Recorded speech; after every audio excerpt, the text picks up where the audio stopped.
Welcome to my channel audio book পাওয়ারে।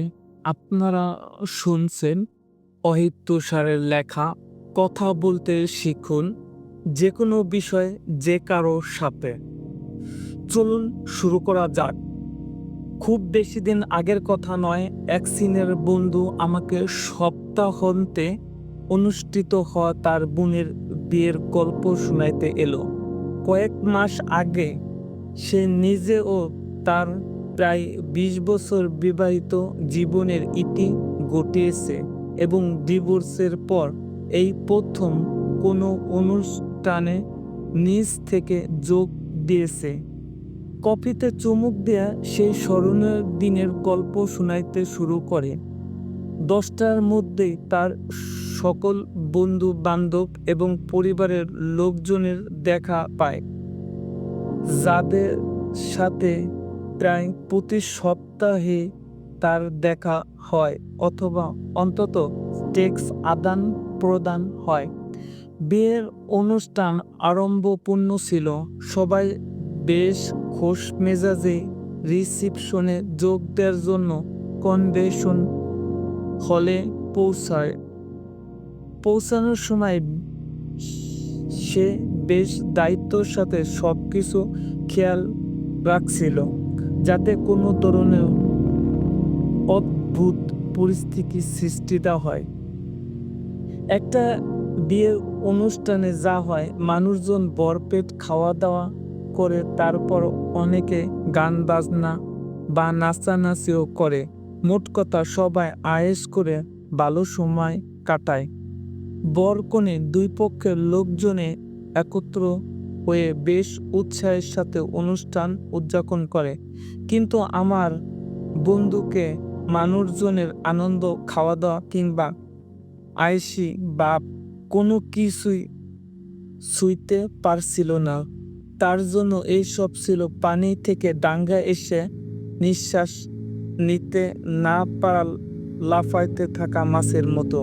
সে আমাকে জানাইল, যখন অপরিচিত লোকজন বন্ধু বন্ধু এবং দুঃসম্পর্ক আত্মীয়দের সাথে কথা বলতে শুরু করে, তখন তাদের সাথে কিভাবে কথা বলতে হবে এই সব কিছুই বুঝতে পারে না।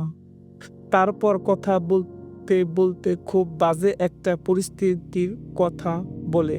তার বোনের জামাইয়ের চাচাতো ভাই এসে তাকে বলে হ্যালো। কথার উত্তর না দিয়ে সাথে সাথে সে বরফের মতো কঠিন হয়ে যায় এবং সে তার মুখ থেকে একটিও শব্দ বের করতে পারে না। এটাকে বিব্রতকর পরিস্থিতিও বলা যাচ্ছে না, কেননা সেই ব্যক্তি যা বলছে সে কান দিয়ে ঠিকই শুনছে। কেমন আছেন এবং সবকিছু ঠিকঠাকই আছে, তাই না? আমার বন্ধুর ব্রেন কাজ করা বন্ধ করে দেয়। তার মাথা তখন পুরোপুরি খালি। সেখানে বিষণ্ণতা ভর করতে শুরু করে। এসব কথার উত্তরে তার কি বলা উচিত, এটা নিয়ে অজস্র চিন্তা ভাবনা তার মাথায় ঘুরপাক খেতে শুরু করে।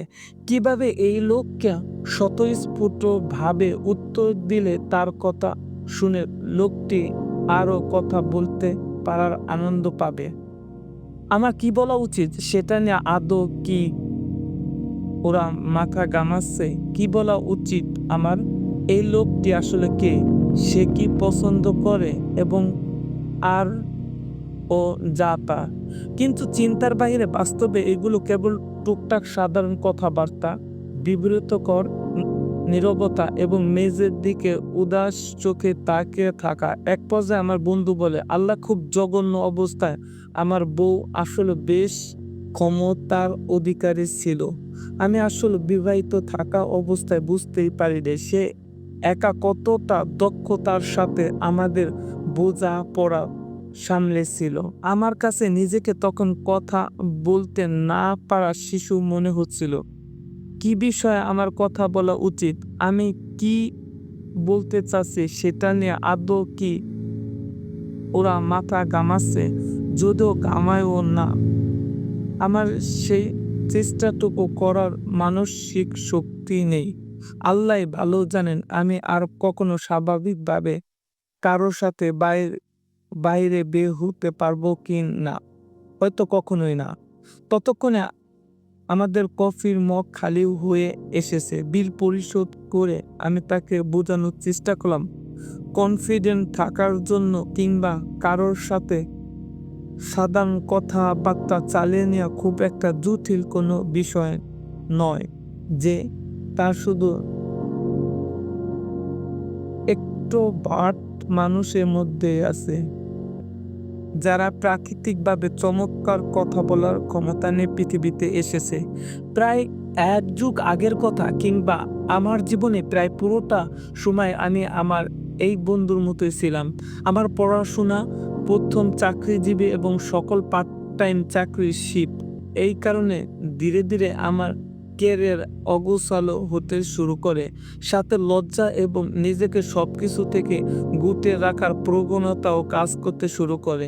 আমি সেই ব্যক্তি ছিলাম যে সবসময় ক্লাসের মাঝের সারিতে বসতাম। পিছনের সারিতে বসার মতো এত জোর ছিল না, কিংবা এতটা চালাকও ছিলাম না যে সামনের সারিতে বসার ক্ষমতা রাখবো। আমি থেকেও না থাকার মতো কেউ ছিলাম না। আমার কিছু বন্ধু ছিল, সারাজীবনে আমি শুধু তাদেরকে চিনে এসেছি। বয়স বাড়ার সাথে সাথে নিজেকে সামাজিকভাবে বিচ্ছিন্ন মনে করতে শুরু করলাম। এটা আসলে মেনে নেওয়ার মতো না। আমি ছোটবেলা থেকে কখনো একবারেও কারোর সাথে কথা বলার ঝুঁকি নেইনি। এতটা বছর অতিবাহিত করার পর আমার কাছে মনে হচ্ছিল আমি আসলে ভুলে গেছি কিভাবে এসব করতে হয়। নতুন মানুষের সাথে দেখা করা আমার জন্য ছিল বিভীষিকাময়। কারোর সাথে বাইরে ডেটে যাওয়ার ও আমার জন্য অসম্ভব ব্যাপার ছিল। পার্ট টাইম চাকরিতে কাস্টমারদের সাথে স্পষ্টভাবে কথা বলতে পারতাম না। কথা বলে তাদের কাছে কোনো কিছু বিক্রি করতে পারা যেন আকাশ কুসুম কল্পনা ছিল। মাঝে মাঝে দু একজনের সাথে কথা বলতে পারলেও আমার নিজেকে গভীর সমুদ্রে আটকে পড়া নাবিকের মতো মনে হতো। প্যানিক অ্যাটাক কাকে বলে সেটা আমি ভালোভাবে টের পেতাম। ভালো খারাপ দুটোর সময় আমি পার করেছি। তবে জীবন ঘড়ির কাঁটা এগোতে এগোতে মূলত ২টি অনুধাবন আমার জীবনে বদলে দিয়েছে। প্রথমত, মানুষের সাথে আপনার যোগাযোগ সবকিছু। আপনার সাথে মানুষের সম্পর্ক, আপনার চাকরি, আপনিও আপনার হ্যাপিনেস, আপনি কিসে সন্তুষ্ট থাকবেন সবকিছু নির্ভর করে মানুষের সাথে আপনার সম্পর্ক ধরে রাখার ক্ষমতা এবং যোগাযোগের উপর।